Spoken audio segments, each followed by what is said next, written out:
What's up, everyone? So I'm here at Hitch Fit. We just got done with Joel Goldberg's transformation. You may recognize Joel. Well, you may not recognize Joel right now. He is the broadcaster with the Royals on Fox, so you've probably seen his mug here and there. Joel, I want to take you back to day one. While he's looking at those pictures, I'll give a little bit of stats. He was 228 pounds. Today he's 192.2 pounds.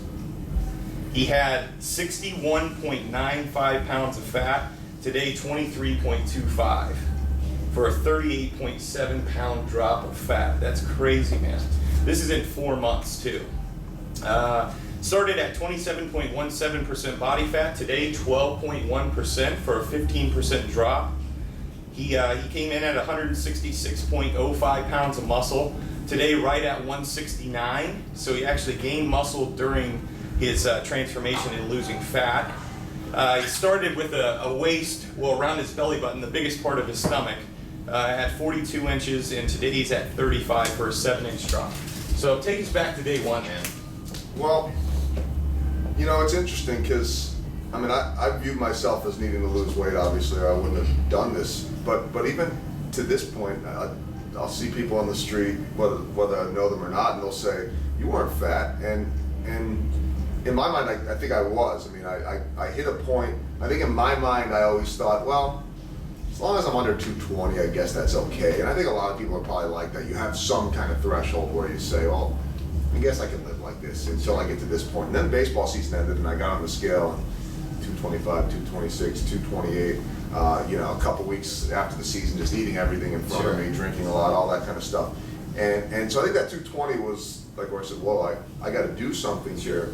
And I think I'd kind of always gone through this pattern of maybe put 10 pounds on during the baseball season, which, you know, with the lifestyle and the travel and the food and all that, and then get in the gym, not really knowing what I'm doing, and take off 5. At least that's what it's been the last kind of couple of years. That's not good math. Yeah. Put on 10, lose 5. Put on 10, lose 5. Starting to get older, harder to get off. Absolutely. And so I didn't like it. And but I don't know. I think it's interesting that a lot of people think that this is okay.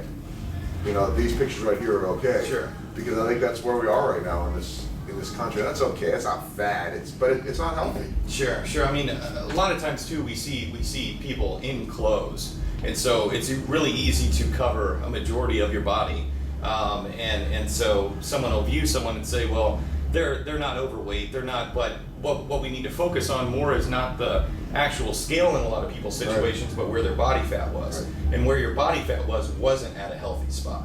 So you're at a place now that's, you know. And that's even as the transformation was going on, I remember, I mean, there's so many fad diets now, and this is not a fad diet, it's a life. Well, of course, a lot of these fad diets say, well, this is a lifestyle and all that kind of stuff. Sure. Well, you drop 10 pounds in a week and a half, and you put it back on quickly. I've done all of those. Sure. And I remember maybe 3 weeks in, I was on the road on a hockey trip. I do some hockey in the off season, and I made it clear to everybody I was traveling with that, you know, I'm not eating the same way. I was kind of just trying to let everybody know I'm not going to go out there and do all that. And well, how many pounds have you lost? It was 3 weeks in, I think. I've lost about 5 or 6 pounds. That's it. And so I think that's. So many people are used to that, this quick fix, this quick loss, and it just, you know, it doesn't ever work. Awesome. So when we go back to the very beginning, obviously you were living a lifestyle that wasn't the healthiest lifestyle. What changes did you make during the transformation, you know, physically, with your nutrition, lifestyle, everything to get to your ultimate goals? I mean, everything. You know, you told me from day one that if I followed the plan, it would work. Yep. And you had zero doubt about that. Yep. And I not that I doubted it, because I'd seen the results of everybody else, but it was still hard to imagine me getting there. And there were a couple of weeks, like anything, when you start something new and you sit there and say, man, I don't know if I can do this or not. I don't know if I can eat like this. Sure. I don't know if I can do the amount of cardio that you wanted me to do. I was sitting there, you'd give me a number to what to do, and I'd sit there, well, if I do a little bit on the bike and a little bit on the treadmill, a little bit on this, and suddenly I was able to do all that. And suddenly it became a little bit easier, and suddenly you could do more, and that's true with the food too. And then suddenly it just became part of what you do. And then you start to see the results, and everything happens. And to me, I think the biggest thing in the world, a little different. I mean, there's not one complete solution for everybody. But I feel like as this whole thing has gone on, I've been able to kind of read my body, how I feel, and know that this food makes me feel like this. Sure. This food makes me feel better, and this lasts longer, and this doesn't last longer. And instead of just eating for the sake of taste or eating because you're hungry, it's eating just to fuel yourself. Sure. So, going back through your transformation too, your story's a little bit unique because you traveled quite a bit through this period of time. You're around a lot of guys sometimes that, very social, want to go out and drink and eat some foods that maybe aren't the best for your transformation. So how did you deal with that, with the travel? I remember getting text messages from you multiple times like, dude, instead of doing this, I did this, and so how did you deal with that? I know that's a lot of pressure. It was I mean, I think early on it was just letting everybody know this is what I'm doing, and I probably for the first time in my life ended up being the antisocial guy until I could handle it, and until I could figure out how to get out and do it. But I have two very vivid memories throughout this transformation that'll stick with me. One is exactly what you're talking about, and you'll remember because you got a text that night. But I got tickets. It was that hockey trip, and we were in Boston, and we got tickets to the Celtics Bulls game, and so we went, and the connections that some of these guys had, where we had the free food and the buffet and the free drinks, which I didn't have, and the free desserts, which I didn't have, and I'm not a huge NBA guy, and at halftime the guys were thinking, it's not a great game, maybe we'll leave, and I'm thinking, I want to leave. So we left at halftime, and I went back and watched the final quarter in the hotel gym on the treadmill. And that's my text. There are a lot of people that would kill to be at this game right now, and I felt a little bit guilty about that. But I also felt pretty good about the fact that I'm on a treadmill instead of out drinking and doing all that. And then the other one was on Christmas. We're in Chicago, and there's no gyms open. I'd gotten a week membership near my in-laws' place, and I really wanted to get some cardio in, and I didn't have anywhere to go. And it was snow on the ground, and it was cold. And as the snow melted at least enough on the road, enough of the path on the roads, I went out about 4:35 at night, and there I am running a few miles in the Chicago cold, all bundled up, and it was like the most peaceful thing ever.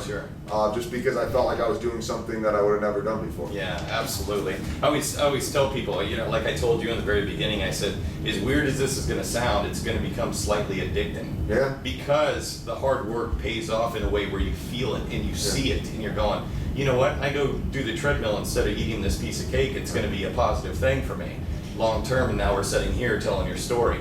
So we take you back to day one. Physically, you had never really worked out in your life with weights, hardcore, whatnot. So on that physical aspect of things, where were you then and where are you now? I don't think I had any strength. I mean, I remember the first day that I came in here, I couldn't even think straight when I was all done. And I remember, I think I remember signing something and I couldn't even write, and I picked up the phone and dropped it when I was in the car. I mean, I had nothing. So yeah, we were literally starting from square one as far as that goes. And I mean, any of the weight training I'd done in the past was very sporadic and without any direction. I'd done cardio, but I mean, I guess to put it in perspective, during the season, I would guess that maybe on the road I might run anywhere from 2 to 5 miles in a week, maybe. And I think throughout this, I was running maybe like 25 miles a week or something like that. That's phenomenal. And your body gets used to it. I mean, I maybe I'm different than some of you guys that have to compete and also or want to compete. But also love doing it, and I don't know that I'm at a point where I absolutely love every bit of it, but I also know that the handful of days where I haven't been able to do it, I've been kind of miserable. Yeah. And it wasn't out of guilt, it was just out of missing something. Sure. So it's become a lot more enjoyable. Awesome, man. So during this transformation, I mean, what can you tell people who are out there that may work with us, that may not work with us?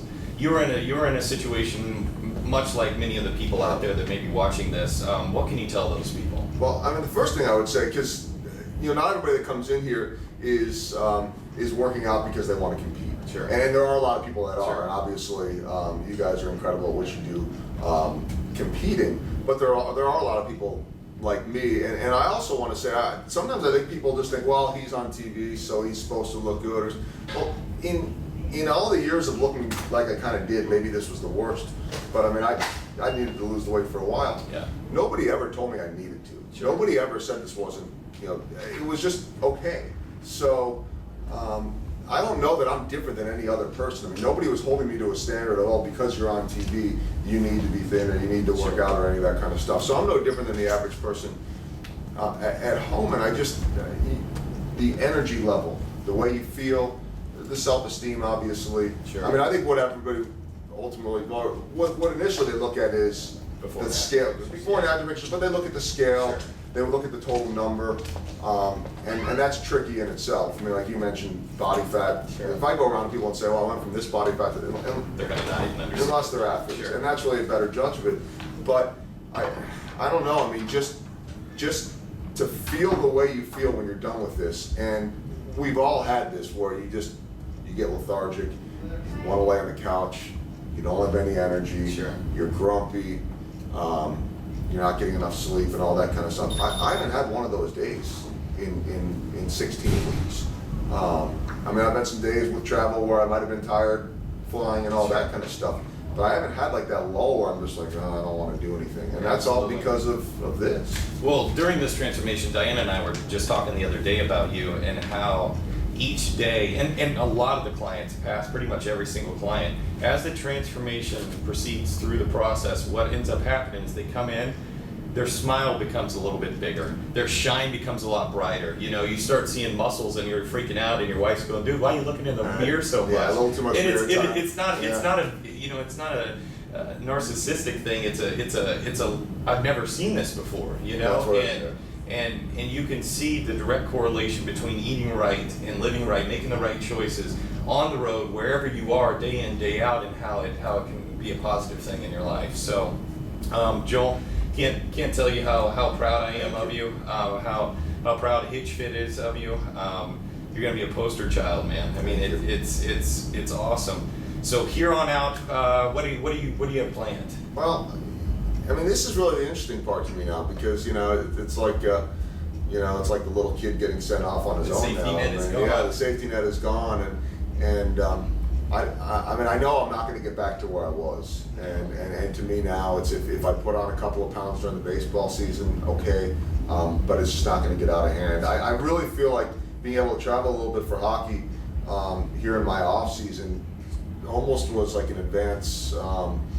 Giving me advanced knowledge on how to handle certain situations and okay, if I'm stuck in this situation, what can I eat so that I don't have to go up to the concession stand and eat chicken fingers and fries. If I'm stuck here on a plane, what do I do, that kind of thing. So I feel like I've had a little bit of a crash course on my own. Sure. Where I wasn't able to go 100% with the Hitch Fit program, but I was able to kind of do the Hitch Fit way still. Awesome.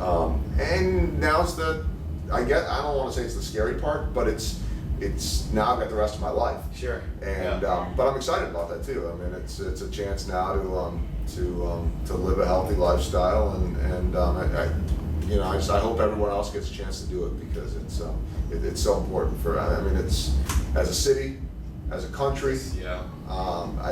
It's like I said, and I keep thinking about this. When you told me when I came in, 27% body fat for my height.